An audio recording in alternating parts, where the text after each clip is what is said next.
واضرب لهم مثل الحياة الدنيا كماء أنزلناه من السماء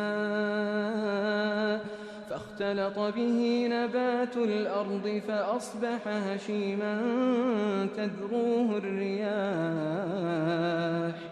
وكان الله على كل شيء مقتدرا. المال والبنون زينة الحياة الدنيا والباقيات الصالحات خير عند ربك ثوابا وخير أملا.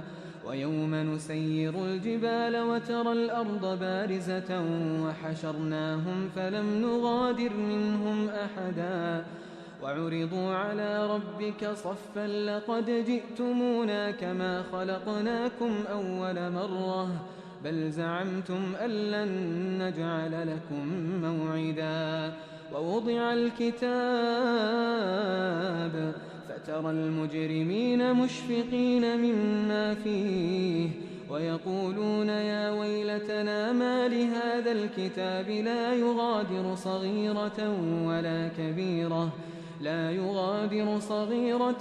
ولا كبيرة إلا أحصاها ووجدوا ما عملوا حاضرا ولا يظلم ربك أحدا.